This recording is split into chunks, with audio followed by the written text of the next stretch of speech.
So today we are going to start with the chapter number 3, that is private, public and global enterprises. In the previous two chapters, we have already studied about the various forms of business, what exactly a business, what can be the characteristics of the business, what are the various formations in which a business can come into existence, their features, merits and demerits. And in this chapter, we are going to study about the next sector of the business enterprises, that is comprising of the private sector, public sector and the global enterprises which are working all over the world. Okay, so let's get started. So in the first, that is the meaning. Private sector enterprises, basically the private sector enterprises are those enterprises which are owned by the individuals or the group of individuals, and the various forms of the private enterprises are sole proprietorship, partnership, joint into family business, cooperative society and a company. Talking about the public enterprises, the public enterprises consist of the various organizations owned and managed by the central or state or by both of the governments. The government participates in the economic activity of the country through these enterprises. Right? Means the private sector are those which are owned by the individuals, the private people, and those enterprises which are owned by the government are known as public sector enterprises. Features: the capital is contributed by central or state or both of the governments. Second, the public welfare or the service is the main objective. Third, management and control are in the hands of the government. And fourth, it is accountable to the public. These are the features of public sector enterprises, that both the central and state governments are having sharing in that specific enterprises. And the basic feature, the basic motive of them is not the profit earning, rather than the social and public welfare. Whole of the control over the management lies in the hand of the government, and these all enterprises are accountable to public. Means at any point of time, if public feels, they can ask the government, they can ask the department whatever work they are doing and what is the process of complete system of that enterprise. Okay.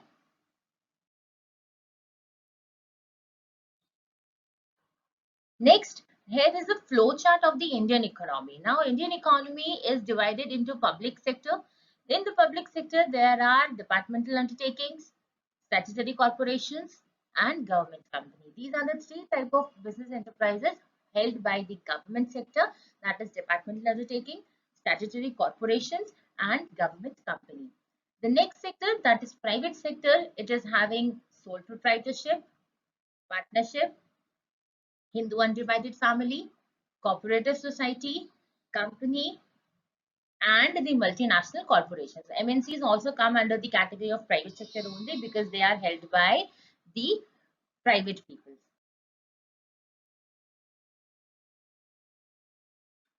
Next, talking about the departmental undertakings. So these departmental undertaking, here you can see the logo of Indian Railways.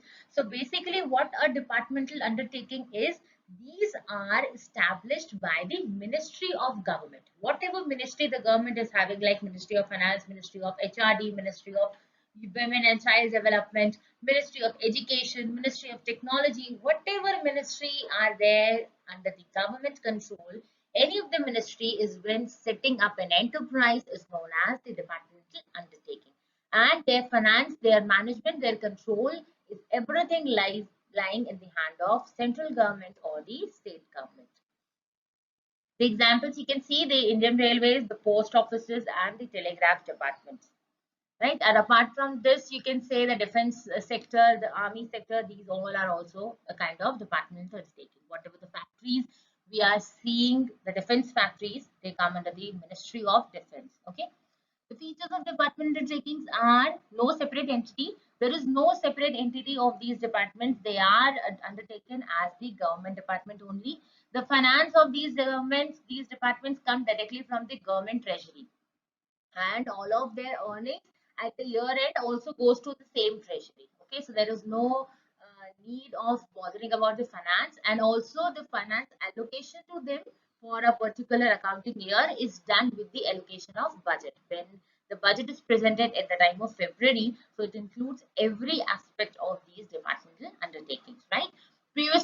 in India, the railway budget has to be presented in a separate column. Means India has two budget. First is the union, and second was the railway budget. But now it has been compiled with the same thing. Okay. The third is audit and accounting.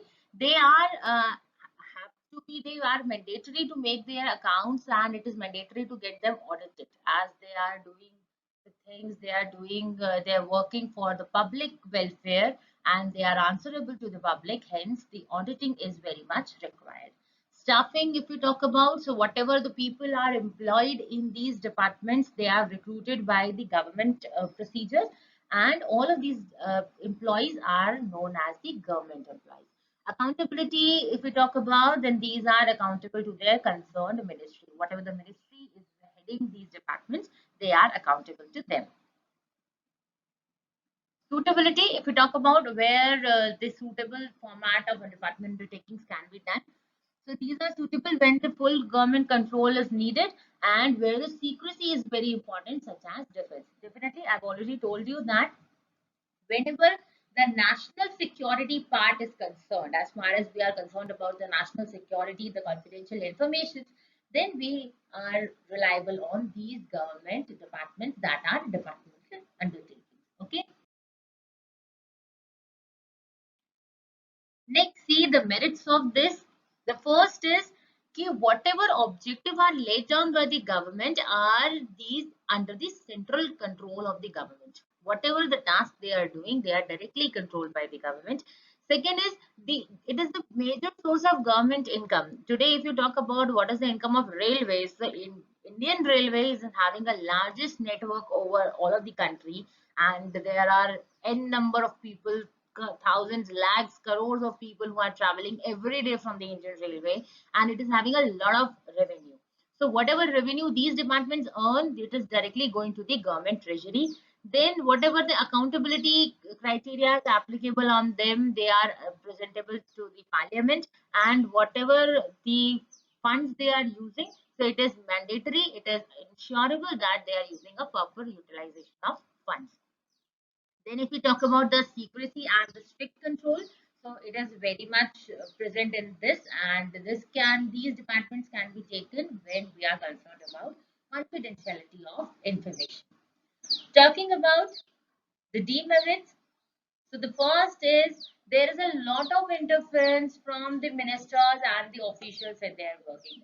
Definitely, if you say there is a government department, then bureaucracy, interference of government, interference of ministers, that he is the powerful minister, so he will definitely rule out there.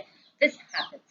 Second is there is a lack of flexibility and smooth operations of the business. Why? Because they, for each and every question, for each and every decision, they have to ask their concerned head or the concerned ministry, which takes a lot of time in making of any decision or taking up any business opportunity.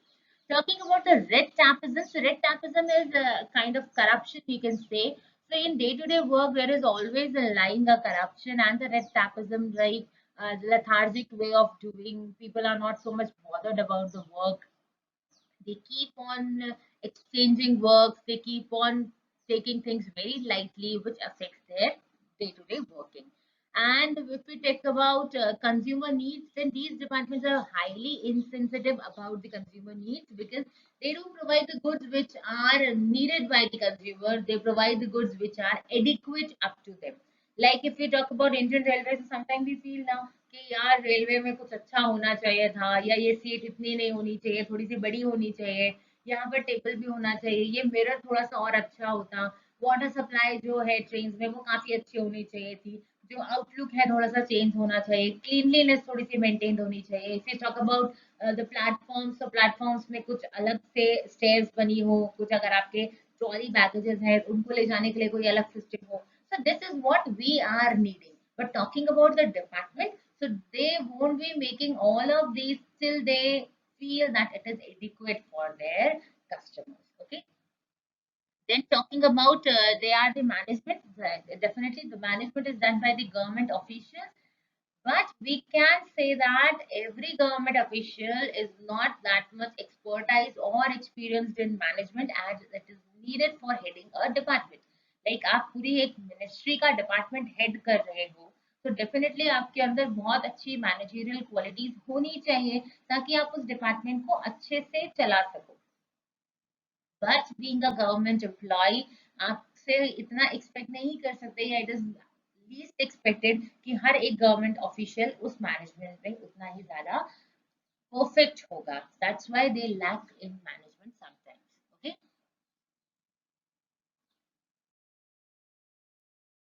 Next here next here is the statutory corporations.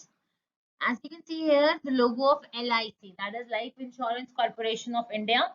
So this is the best example of statutory corporation. The definition you see, these are the organizations which are established by a special act passed in the parliament or in the state legislative assembly. Basically what happens कि जब भी हमें लगेगा कि हमें कोई new organisation की जरूरत है जहां पर लॉ की बाइंडिंग फोर्स हमें चाहिए है, लॉ की कंप्लीट पावर्स हमें चाहिए है, बट वो किसी तरह से गवर्नमेंट रूलिंग्स या गवर्नमेंट सिस्टम से थोड़ा डिफरेंट होना चाहिए, so at that moment we can pass an act in the parliament regarding these organizations and these can be started. Okay, as you can see the examples, there are Unit Trust of India, LIC, Life Insurance Corporations. One more name you can note it down is ICAI, that is Institute of Chartered Accountants of India. It is also set up under the Act of Parliament. Features if we talk about, then first is these are established under the Special Act, which is defining its objectives, parts, functions, etc. It is having a separate legal entity, right? Departmental undertaking में separate entity नहीं थी. If I talk about railway, तो वो ministry के ही बात आएगी. अगर मैं किसी ordnance factory की बात करूँ, तो वो Ministry of Defence के बारे में बात आएगी. But if I talk about LIC, so that doesn't mean that government is doing anything. LIC is a different organization. Now the central government or the state government is a different organization. Okay. Then third is the management. The management of these enterprises are in the hands of their board of directors, which are appointed and nominated by the government. मतलब इन departments के लिए जो control है, जो management है, वो government के हाथ में नहीं है. गवर्नमेंट ने इनके डायरेक्टर्स को, इनके हेड्स को, इनके मैनेजिंग कमेटी को अपॉइंट करके दिया है. Now whatever control, whatever management we need is done by these specific board of directors. Okay. Then fourth point is it has its own staff recruited and appointed as per the provision of the act. Whatever staff selection is done by the LICs, by or any of the statutory corporations, it is done completely by their own discretion. Government is not having any role in that. So whatever employment is or whatever recruitment they are doing, it is having their own staff. Okay. Next point is that these are independently financed. They can obtain borrowings from the government or the public or through their earnings. Department undertaking में क्या था कि वहां पर जितनी भी earnings थी या whatever fund they are getting, it is done by the government. और जब उनकी earning भी complete हो जाती थी तो वो भी उन्हें वापस किस में जमा करना पड़ता था, government treasury में. But if we talk about statutory corporations, तो यहाँ पर इनके जो फाइनेंसिंग है, जो फंडिंग है, वो ये गवर्नमेंट से बोरो कर सकते हैं. ये अपनी फंडिंग्स को जनरल पब्लिक से भी मांग सकते हैं और या फिर अपनी अर्निंग्स को भी एक तरह से रिटेन्ड अर्निंग की तरह रख के उससे भी फंडिंग कंप्लीट कर सकते हैं. If I talk about the accounting and audit rules, so whatever rules are applicable to the government department, they are not subjected to follow that rules, right? क्योंकि इनका गवर्नमेंट की अकाउंटेबिलिटी से कोई relation नहीं है, तो ये अपने रूल्स, अपनी अकाउंटिंग बनाएंगे जरूर, बट उस पे जो ऑडिट रूल्स गवर्नमेंट डिपार्टमेंट्स के थे वो इन पे अप्लाई नहीं होते. Okay. Talking about suitability, so these are suitable for the organizing public enterprises when the enterprises require the special powers and when the enterprise require a huge amount of capital investment, right? क्योंकि आपकी capital investment government borrowing से मिल जाएगी, so आप उस government borrowing का benefit यहाँ पर ले सकते हो. And और अगर आपको स्पेशल पावर्स चाहिए जो एक गवर्नमेंट एंटरप्राइज के पास रहती है, क्योंकि प्राइवेट वालों के पास में इतनी पावर्स नहीं होगी. So if you want that specific powers of the act of the law, then you can go with this statutory corporation. Okay. Next, talking about the statutory corporations, its merits. So number one merit is internal autonomy. Whatever the work they are doing in the day-to-day operations, they are completely free to do that. There is no as such political interference. There is no as such the ministers poking in the day-to-day activities, they can do work with their own autonomy. Second point is quick decision, definitely, because they are not having as such binding of government rules. There is not as such interference of the government in every decision. Hence, they can make quick decisions. They can make quick, prompt decisions to take up the new business upcoming opportunities in the market. Next, the parliamentary control. Definitely, the parliament is subject to their decision regarding their use of public money. Whenever they are getting money out of public, or whenever they are getting money out of the public sources, public finance, then they are responsible to the parliamentary control, because public का पैसे का loss नहीं होना चाहिए. Okay. Then talking about efficient management, so definitely, because they are having professionals, because they are having the experts, their directors are quite efficient managers and experienced persons, so they can have a good management in their workings. Okay. Next, talking about the demerits. So the first is theoretical autonomy. Whatever autonomy we have already discussed, it's actually theoretical. Means if we talk about on practical grounds, because whenever the government is there, whenever the government is providing you money, it's going to interfere in your working. Mind it very seriously. So whatever flexibility, operational flexibility has been talked about earlier, it is just on the paper basis, just on pen and paper type. Actually, a lot of political interference lies in these statutory corporations. Talking about government interference, again, because they are the own profits basis working, they are having their monopoly over the market of that specific sector. Then why government interference? Because if there is only one organization, then it's going to create a monopoly, and then consumers are going to be affected out of that. So just because to lessen that burden, to lessen that market situation, government continuously interfered in these statutory corporations. Anti-corruption, again, whenever there is a dealing with the public, there is a lie of corruption, there is existence of corruption, because whatever powers they are having, it's actually a little bit of government and law touch powers, so they are affected with these corruption systems. Okay.